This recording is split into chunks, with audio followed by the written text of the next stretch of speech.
Hey everyone, and welcome back to the Stellium Astrology Podcast. I'm Stephanie James, your host. I am the founder of StelliumAstrology.com. I am a tutor at the London School of Astrology, and I am the former horoscope columnist at Elle Magazine UK, and have written for a number of other publications and e-magazines as well. So today, I've already recorded this episode once, and I do have every now and again, have some gremlins and some glitches. But often I find that usually this happens when I have recorded an episode which isn't that good and I get to do it all over again, which is kind of a pain in the bum, but it is what it is. So before I get started, I just wanted to say that this episode is out on my birthday. So happy birthday to me. It's a weird birthday because I can't visit my family. And, I've, not been able to see my family at Christmas or New Year either. In fact, I haven't seen them since August because of lockdown and because I live in Northampton and they all live in London. So I don't live terribly far away from them, but far enough that it's difficult for me to get to them. And with all the different rules and the changing situations of lockdown, I haven't been able to visit them because I haven't been able to stay over at people's houses, and it's just been difficult. So we've kind of done video calls and stuff for months to stay in touch. So it's a bit weird, it's a bit rubbish, but it is what it is. There's not much you can do about it. So I'm going to be having an unusual birthday. I'm not really sure what I'm going to be doing. I might go to the local garden centre because it's probably the only place that's going to be open. But it would be quite nice to go out and maybe get myself a slice of cake. I have requested a birthday cake, actually. I've requested that my partner, he's very good at cooking. He does a lot of the cooking. I have requested that he bakes me a Mary Berry apple and almond cake, which is delicious. I love it. It's a cake, but it's like the apple kind of caramelizes and it's almost a bit apple pie-ish, and the cake bakes it can crack on top a bit, so it's like quite a crunch when you bite into it, but then it's soft sponge, and then you've got the apple layer. So discovered that cake about a year ago, and I haven't made it a lot, but I think about it a lot. So there was no question when it came to having a birthday cake what cake I wanted. I may even include the cake recipe in the description for anybody who's curious to either make the cake or just have a read about it. And if you do happen to have time and the ingredients, why don't you make it and get in touch with me and just tell me what you think, especially if you can make it around my birthday, maybe the weekend, and then get in touch and tell me that you had a bit of cake with me. I would love that. I would really love that. It would just make me feel like I shared my birthday with somebody. But I will be sharing it with you guys, and today I'm going to be talking about the planets. I'm starting the next series of episodes on the planets. A couple of books that I would recommend: Getting to the Heart of Your Chart by Frank Clifford and the Contemporary Astrologer's Handbook. I have recommended those books before, but especially the Contemporary Astrologer's Handbook, it gives you a kind of scientific, astronomical profile on the planets, as well as astrological. Before I get started, I just wanted to mention that I have launched my Patreon page now. It's a simple solution to kind of something I've been exploring for ages. I'm somebody who, for example, with this podcast, I was thinking about doing a podcast for a couple of years, and I mentioned I would do it, and then I did sit down and practice recording and try to set things up, and it still took me a year to actually launch the podcast. So when I say I'm going to do something, usually it's progress, but it's slow progress, and I do get there in the end. But it's just one of those things where it's just like, I just say I'm going to do something, and then it takes a while for me to feel like I've explored every option and I know exactly what I want. And in this case, I decided to stop sort of taking so long about things and just to make a decision. So I decided to go with Patreon, and I've got two tiers. I've got a lower tier and a higher tier. I've got my BFFs and my VIPs, and BFFs get a new moon interpretation for the month, which will be going up soon. And you also get access to a Patreon a Patreon only Facebook community for Stellium Astrology, which I was thinking I might pop in and do either Q&As or put a little video in there sometimes for you guys, just to answer some questions if you've got anything. Obviously, it's going to be a bit quiet at first. I'm not expecting it to be hustle and bustle, and it's an idea. We can be flexible. It doesn't have to be a thing if you're not that bothered about Facebook communities. So there's a few benefits to having the BFF access, but the VIP access is a bit more expensive. So the BFF is the $5 tier, and the VIP is the $10 tier, which works out to roughly about £4.50 and £8.50. And for the VIP tier, you will get full moons, new moons, a monthly overview, as well as all the BFF benefits and all sorts of other little bits and bobs that come along, any kind of worksheets that I've created or cheat sheets, basically just access to a lot of the content that I have available on my website, or not necessarily available, but things that I was going to create for my website, I'll create for my Patreons instead. So it's kind of a work in progress, and your support means everything to me.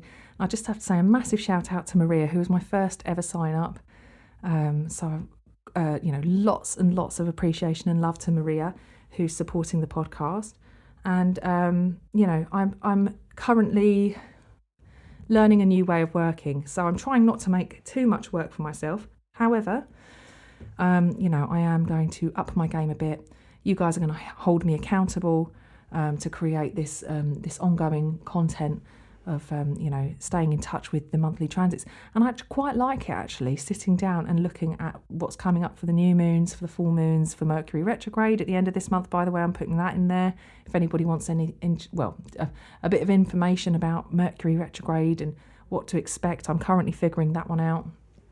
It's anything that kind of, I think seems important, relevant, that you guys would be interested in. I'm creating a special area, especially for you guys, to come along and connect with me and be one of my BFFs or my VIPs. So please do check it out, and definitely consider supporting what I'm doing, because it makes a big difference to me, and it's something that I do enjoy, and it's something that I want to do as more of a main gig rather than a side hustle. So you have the power to make that possible for me. So definitely check it out, and let's get on with the luminaries.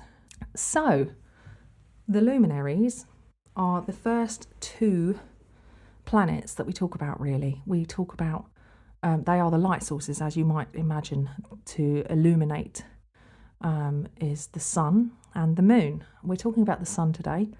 And the sun is the centre of our solar system. Though we did years ago think that we were geocentric, earth-centred, astrology and astronomy parted ways at the discovery of a heliocentric model of the solar system, where the sun is actually the centre and we revolve around the sun, and not the other way around. Interestingly, in astrology, even though we use a heliocentric model, we are actually, in a sense, geocentric, because the natal chart revolves around us as individuals. So actually, as astrology students, looking at the chart and watching the sun move around the natal chart, we know that the sun is keeping still, and actually we're moving around the sun. We know that. But it's interesting to think that if you put yourself in the middle, those planets, all of them, including the sun, are all revolving around us. Obviously, that's not scientifically how it works. The sun and the moon are the only two planets in the chart that don't go retrograde. They don't go retrograde because they lead the way. The moon moves around the earth and takes approximately 28 days to do a full cycle. And the sun takes about 365 days to go, the sun does take that long to go around the chart, but it's the earth orbiting the sun. So that is kind of how it works. That's kind of how it works. But the sun is really the key to the horoscope. The sun is really the essence of who we are. And really it's the key to our power and our vitality. And I've got a nice quote from Maya Angelou, who says, "Nothing can dim the light that shines from within." And really, if we think about the sun and the behaviour of the sun rises every day and it sets every day. And we watch it rise and move over our heads and set. And when the sun's hotter, when we're going through spring to summer, we are watching life around us flourish, because the light-giving life source of the sun is allowing the plants to photosynthesize, and it's encouraging the warmth, which allows eggs to hatch and babies to be born. It's a very symbolic journey that the sun makes throughout the days and the years in our charts, and in the skies, in the heavens, regardless of whether or not in our natal charts. But actually, for us as human beings, having the sun in a certain position in our natal chart reveals a lot about who we are and who we're going to become. Because the sun isn't necessarily about, it's not just, the sun sign, you are a Capricorn, so you are X, Y, and Z. You are a grumpy, depressive, stickler for the rules, bit of a party pooper, dull, boring, some of the more lame kind of associations with Capricorn. And I did used to struggle with being a Capricorn as a child. I didn't identify with it. I thought, I'm not a Capricorn. I don't understand why I have to be so boring. I don't wear browns and muted tones. I don't really like that. As a young girl, I really identified with my Venus. I didn't know about my Venus when I was a young girl. I just knew about sun signs or star signs. Now, my Venus is in Aquarius, which is very colourful, it's very quirky, it's very individual, and I kind of, as a young girl, identified with the young female archetype, as opposed to the sun, which is a masculine archetype, but also our ego and what we're driving ourselves towards, what we're becoming. So for me, I really didn't identify with my sun until probably I got to about my Saturn return, which for a lot of Capricorns that might have been the case, unless of course you have maybe your sun and moon in the same sign, in which case you may have always been sensible, you may have always identified with that sense of that need for structure, understand who you are, and be a bit of a rule abider, but actually it's something that, the sun is an aspect of our personality that we're growing towards, and what we're kind of like our end goal, whereas the other planets in the chart are ways of reaching that, and different experiences of our life, different phases, different stages, different expressions, different aspects of our personality. So the planets really are very interesting. The signs of the zodiac, as we've just gone through, are very, they kind of give a flavour to planetary placements. So wherever we find planets, they will be flavoured by the zodiac sign that they find themselves in. But the planets are kind of like the actors in the play. If we think about our natal charts, the planets really are kind of like the actors. The signs are kind of like their wardrobe, their style, or their character. And the houses that they find themselves in are the locations. So, FYI, I could have done the houses this time. I could have done an episode on the houses, but actually I decided to do the planets because I thought you'd like to go straight into the juicy stuff. And we'll talk about house positions and, different aspects of the actual horoscope later down the line. So you're at my mercy right now, but the good thing is that if you're listening now in hindsight and there are lots of shows for you to go and listen to, you can do it in any order you like. But unfortunately, if you're with me on this journey, going through it one by one, step by step, unfortunately, you're just going to have to be at my mercy and do what I say. Sorry about that. So anyway, let's get back to the sun. The sun is our hero. The sun is our kind of our knight in shining armor almost. It's the end goal. It's where we want to be. And you know what? There's another book that I'm going to recommend to you. It's called Keywords in Astrology. I've definitely recommended it before, and I'll have to put a link. I'll have to put a link for you in the episode description. But Keywords in Astrology has a nice little bit at the back of the book, which has roles, ideas for what the sun could play, the roles it can play in your chart. But let's say that this is the hero, and this is the key to our power and our vitality. The sun indicates our vitality as well. It kind of indicates how, our kind of our health in a sense, whether it's, going to be a strong, confident expression, or whether it's going to be in some ways limited or shy or reserved. And if we look at the glyph for the sun is a circle with a dot in the middle. So it's literally, it looks a bit like an egg, like the ovum, the symbol for kind of the nucleus, the egg and the nucleus. And actually, the glyph for Leo is that sort of like circle with the squiggle coming off it, which I said looks a bit like Amy Winehouse's big beehive. But actually, if you look at those two symbols of the sun and of Leo, it looks like the sperm and the egg, which is interesting that the sun and the sign Leo, which is ruled by the sun, are both so connected in the purity of creativity. And if you think about when the sperm and the egg get together, the power of creativity that's unleashed, life can begin, a whole new life can begin. And, that's a whole new individual, a whole new life journey, and a whole new potential, which is completely untapped and unknown and ready to be explored. So really, the sun is a very strong indication of a type of creative self-expression and potential. And it's I think it's very telling for what individuality really means. Because to be an individual, you have to unapologetically express yourself and be who you are. And you do have to learn. There's a lot of life lessons as you get older about not doing things for the sake of other people. And, you don't have to live a life which is offensive or impedes other people's progress in some way. However, it is important that you don't, limit yourself because you're constantly trying to make everybody else's life better.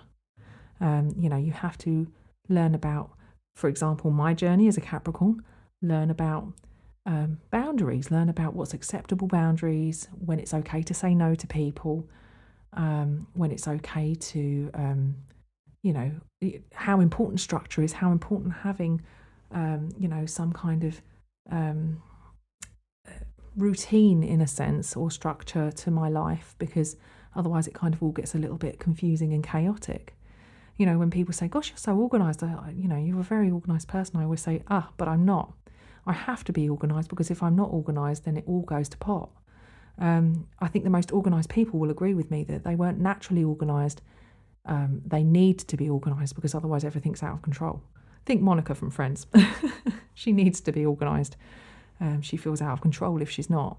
But it's those kind of aspects of the Capricorn personality that if you were growing out of, if, for example, for myself, I didn't identify with being a Capricorn because I was not, I still had lots of lessons to learn, which were to put me on the path of becoming my sun, rather than being my Scorpio moon or my Venus in Aquarius. So it's an interesting journey, and everybody's journey to their sun is different. Hence, we have our individual birth chart. But most people, when you talk to them about astrology, will only know their sun sign, as I'm sure you're aware, which probably indicates the kind of the consciousness that the sun represents. When we talk about what's your star sign, what's your sign, baby, people will say, I'm a sun in well, they won't. They'll say, I'm a Capricorn, or I'm a Leo, or I'm an Aries, I'm an Aquarius. But they won't know more. And they'll go, oh, I don't think there's anything to it. It seems a bit ridiculous that you could be, that literally where the sun was when you were born indicates so much about your personality. Well, yes, it does. Eventually, it's the rest of the chart that unpicks that story for you. However, the sun is where you're going to arrive, and it's going to really flavour. It starts off as kind of the things that you aspire to, the things you look up to, and eventually becomes the things that you embody yourself. So arriving at your sun, arriving at that ultimate place where we want to be, there is a sense of self-discovery which comes with it. And like I said, this consciousness that comes with the sun, everybody's conscious, everybody's aware of their zodiac sign, or most people are. They're aware of where the sun was when they were born, because that tells you whether you're born on a certain date to a certain sign. And that can kind of indicate how the sun illuminates certain areas for us in the natal chart. Wherever the sun is in the natal chart will indicate an awful lot about our personalities. So, for example, if we have sun in Aries, then we are going to feel driven towards, perhaps competition, wanting to be the best, do things in the best possible way that they can, being individual, being independent. But perhaps that sun in Aries might actually have fallen into the 4th house, for example. And in that case, the sun at that time of day will then put a home flavour to it. So it might be a bit of a Cancerian flavour even. So we would then have to blend that Aries solar energy in with a little bit of home life, family, where you come from, your roots, that kind of thing. So the sun just in the sign of the zodiac isn't going to tell you as much as the house placement. And then on top of that, learning about your moon placement and your Mercury and your Venus and your Mars and your Jupiter, Saturn, Uranus, Neptune, Pluto, all of that is going to be very, very telling and unfolds different aspects of your personality, which is what a lot of people don't understand when they don't know much about astrology, and they just make assumptions that astrology is a really stupid thing that is literally just about sun signs alone. But either way, like I said, the consciousness and awareness that the sun shines a light on different areas of your chart. And a great study for this is, and something that if you don't journal, I would advise that you do, is to keep a diary and keep an eye on where the sun is, what sign of the zodiac the sun's in. And if you're that far ahead, if you're that advanced in astrology, also looking at the house placement that it is in your chart. So, watching it transit through different houses of your chart will really shine a light for you on those aspects of your personality, and also help you get in touch with what that sign really is all about. So it's an interesting thing to explore. But just for example, when the sun crosses over the spring equinox into Aries, usually this is where we're surrounded by new life. The trees are blossoming. There's little baby lambs being born. I love the little baby lambs.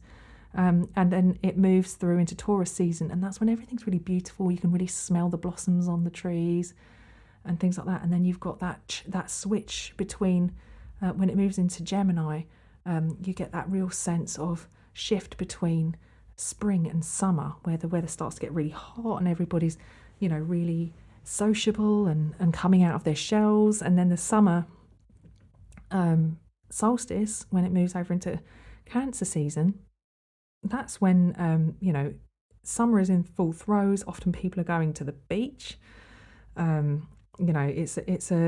It's the height of summer. It's where we really start to do a bit of sun worship. Leo season, I think, full on sun worship actually. And it's a time of play, because usually in the UK that's when we have the summer holidays from school. Then when we are going back to school, it's Virgo season, where everybody's getting new pencil cases. As I said in my Virgo episode, how much I really loved that time of year, because if you're going to go back to school, at least go back with new stationery.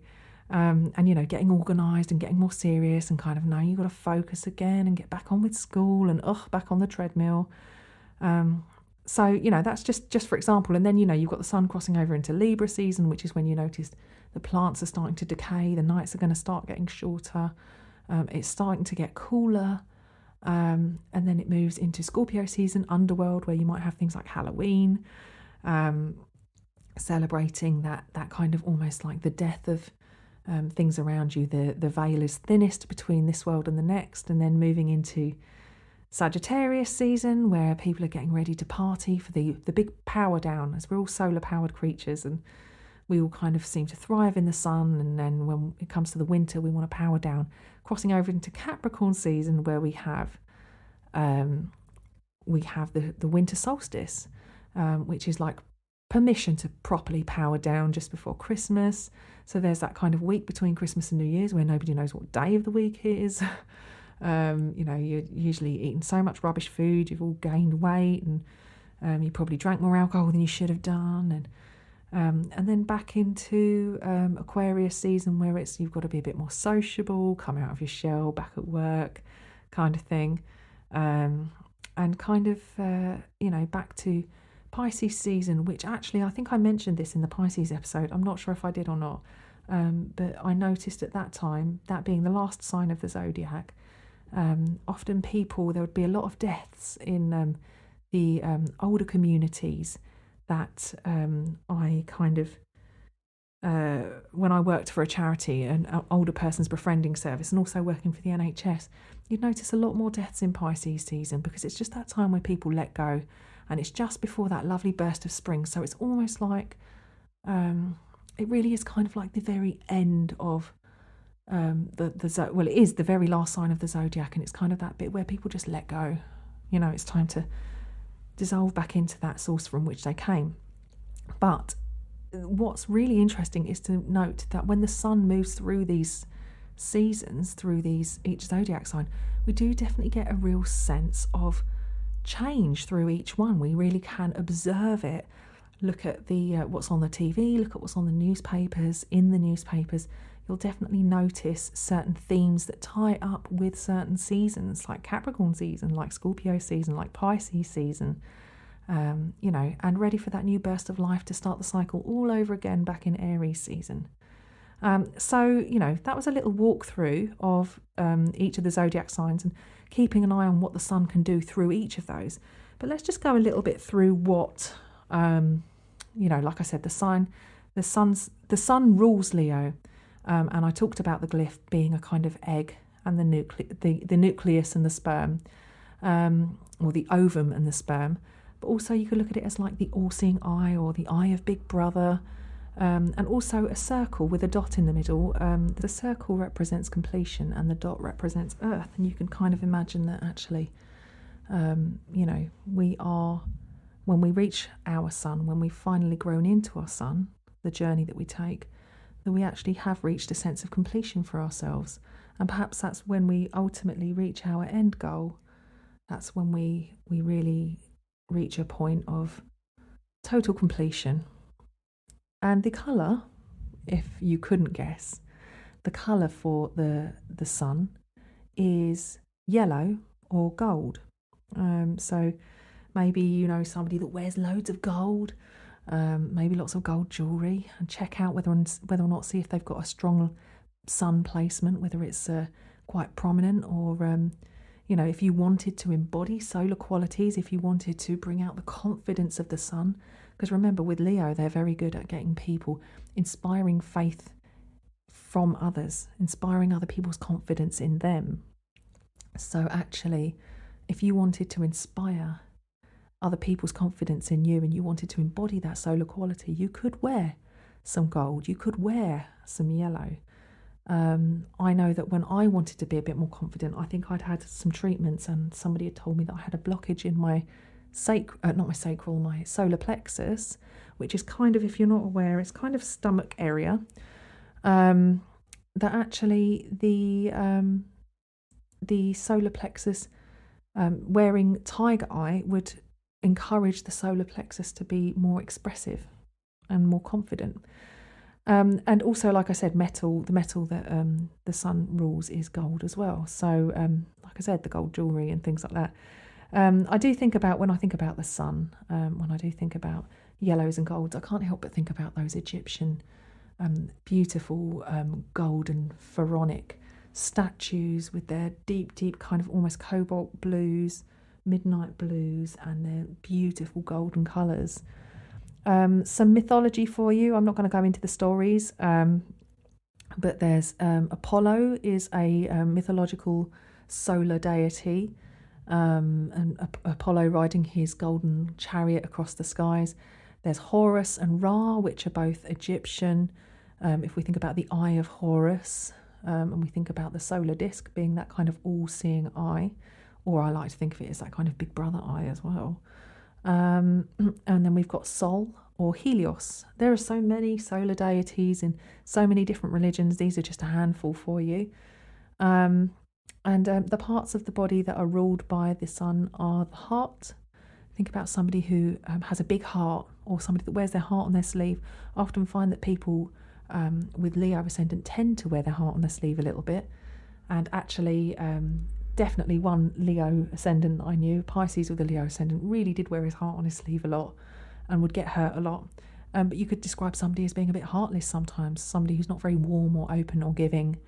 It's that kind of, you get that feel. But also the other parts of the body are the spine. So you could describe somebody as having he's got a strong backbone, that bloke. He's very strong-willed, he's very confident, he stands tall. Or that person is a spineless individual. No sense of self, really. No real sense of confidence in themselves. Will bend towards other people's will rather than their own. Or maybe somebody who's spineless who doesn't treat other people particularly well and doesn't seem to have any issue with doing so. No real conviction of character, I guess. So that's just a kind of little overview. Like I said, the Contemporary Astrologer's Handbook is great for learning a bit about the sun, and just a few more keywords for you, and perhaps even one that might be a good image for you, is to think that the sun, as far as it's connected to being conscious and to our awareness, some people might use the expression, and I know I do, when I say, gosh, it hadn't dawned on me before. Oh my gosh, it's just dawned on me that actually, if I do this, I'm going to have to do X, Y, and Z. It's just dawned on me that if I write the horoscopes for Elle magazine, I'm going to have no spare time. It's just dawned on me that if I decide to go abroad, I might have to be in quarantine for 2 weeks when I come back. It's using the expression, it's dawned on me. Something has dawned on me. It's almost like the sun has highlighted it in your consciousness and suddenly you can see it. It's not in the dark anymore. Oh, come on, stop keeping us all in the dark. It's interesting that we use these kind of descriptions without always knowing exactly what we're saying. But to say, he's been keeping us in the dark for a while about his plans. Or, it's just dawned on me what she's actually trying to tell me. Saying these things. I'm sure you're probably sitting there thinking, oh yeah, I know expressions like that, and coming up with loads of your own. Would love to hear them if you want to get in touch with me and just tell me. So Stephanie@stelliumastrology.com, and just tell me the kind of the solar phrases that have appeared in your mind. So I just hit my pen on my glasses. And just another one for you. When you have your birthday, we celebrate our solar return, and people don't realise that actually this is exactly what we're doing. We're celebrating the date we were born. So, for example, my birthday is the 8th of January. But actually, what we're really doing is we're celebrating the sun's return to its position in our chart when we were born, which is why we say many happy returns to somebody. We're actually saying many happy solar returns. But not many people understood that. It's one of those phrases that people were like, but what does many happy returns mean? It means solar returns. How many journeys around the sun have you done? So interesting little astrological phrases that we use in daily life. Planetary symbolism that just creeps in there. Another one of those phrases that I really like is, I just thank my lucky stars. I thank my lucky stars every day that I've done this, that and the other. I thank my lucky stars every day that I was able to write for Elle magazine. Things like that.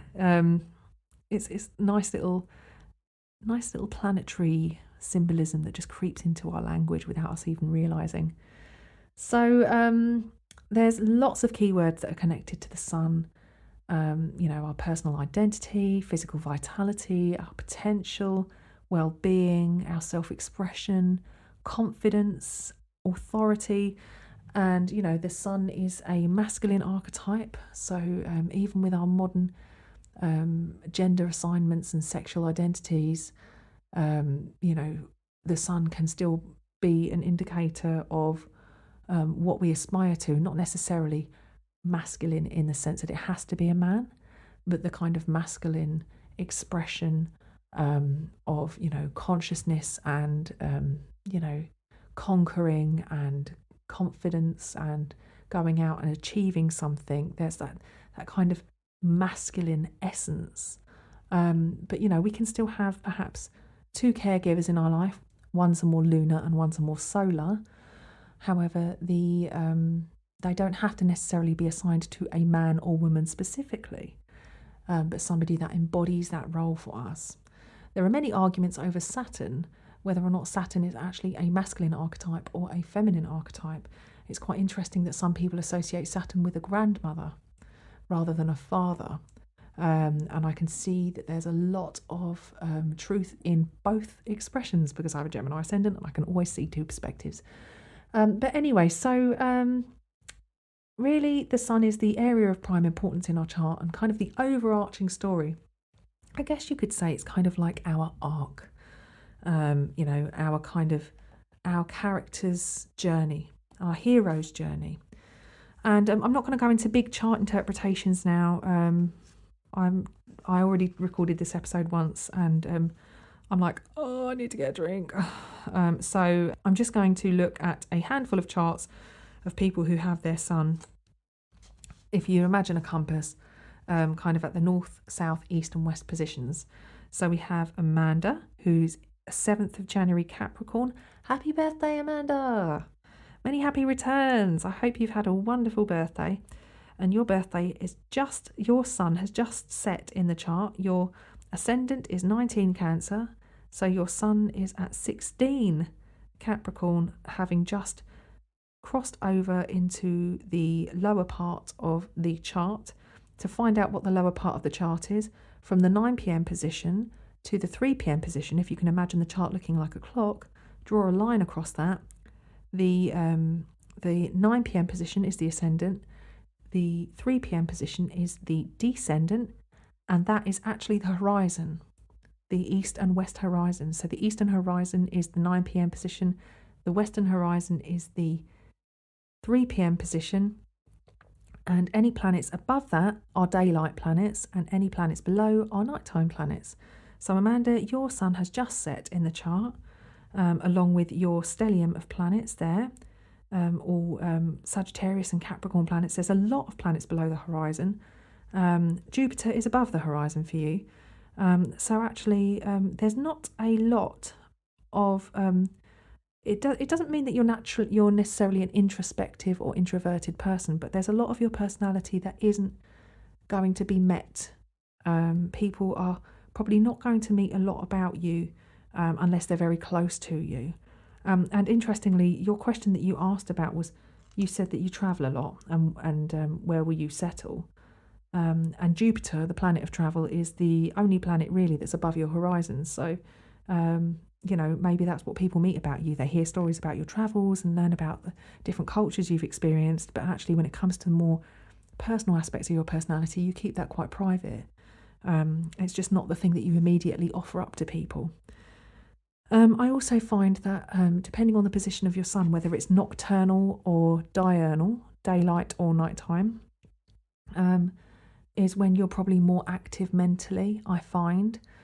So people who are born daytime, say 12 o'clock position, where the sun's kind of at the midday position, that's kind of when you wake up and you feel like you're functioning with the rest of the world. And for me, like my sun's at about I was born just around 2 p.m. and around 2 to 3 p.m. that's when I kind of wake up and I'm ready for work, which is kind of 2 hours before most people go home. So it's not so good for me.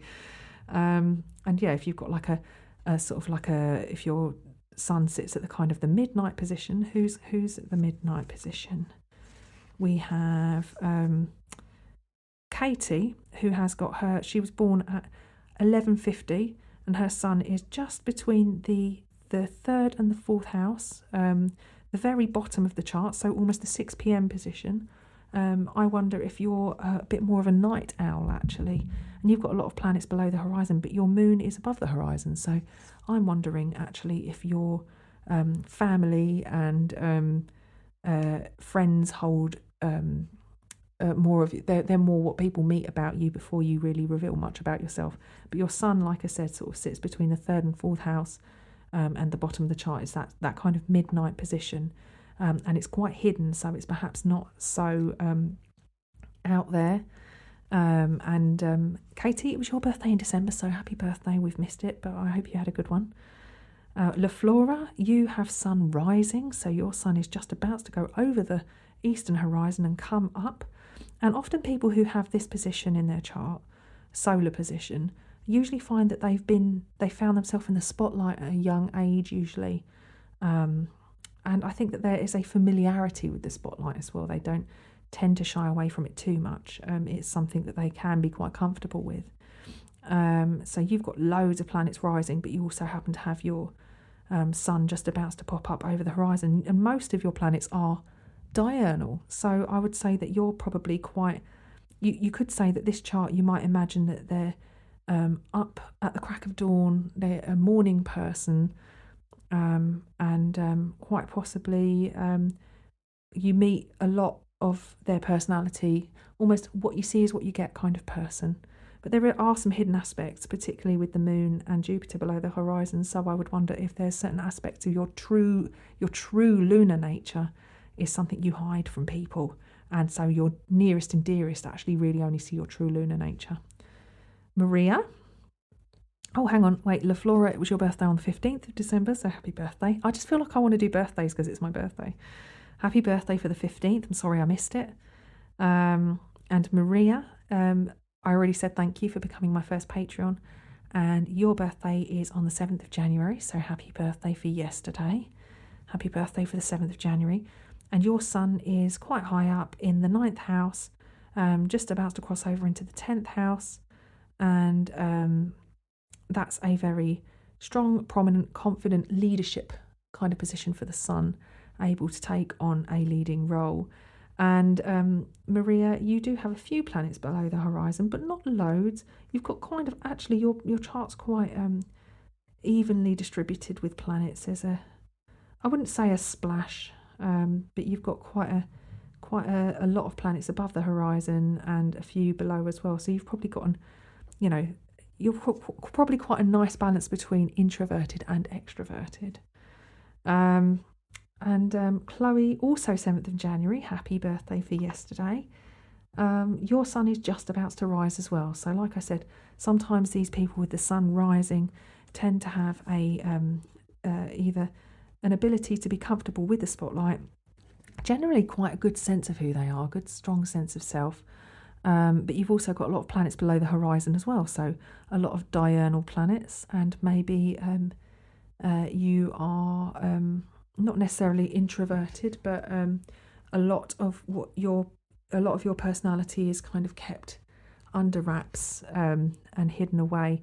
And like I said, you may have dealt with being in the spotlight at some point when you were a bit younger. Maybe you might have been in an advert as a child, or in the local newspaper for some reason, but there would have been maybe some kind of interesting little story that kind of was quite well known around you or your birth or your youth.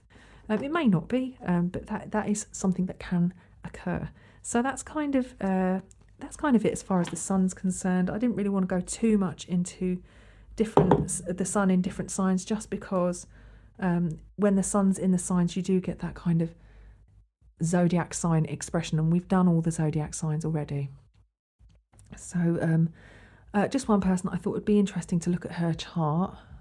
if you wanted to explore, is somebody with Leo rising, and their sun immediately becomes very important, because when Leo is rising in the chart, then it makes the sun the chart ruler. And it's Maya Angelou. She has Leo rising, and she also has Sun in Aries in conjunction with Jupiter, which gives her a very enlarged expression of her sun. And Maya Angelou is a prolific writer, poet and autobiographer, and she's had over 12 best-selling books and is a much-loved American sage according to her Astro Databank profile. And I know she's had, I think she had very difficult youth and a lot of challenges and setbacks, which you would expect somebody, an Aries, to come out fighting and want to resist being oppressed and be a warrior in a sense. So I do get a sense with Maya Angelou's chart that she is a warrior, but instead of using a sword, she uses the word, which is basically a sword without the S at the beginning. She's an inspirational figure. I'm not going to go into too much detail about her because I've talked a lot today and I need to get a drink. But definitely check out her chart and look at her profile and really get into this Leo rising, which gives her that solar flavour and makes the sun very, very important, if not already important, but actually being the chart ruler as well really gives her that solar essence, that important solar essence. I'm sure there's plenty more celebrities that we could have looked at, but I am going to take a break now and get on with a few other bits and bobs. And I hope you enjoyed today's episode. Like I said earlier, check out the Patreon page and see whether or not you'd like to join us in the VIPs and the BFF area and get a little monthly insight into some of the transits and some of the occurrences that are happening for us all. Basically, when there's anything of interest that I think that you guys would be wanting to know and learn how to navigate, I'm going to stick it in there. So come along and check it out.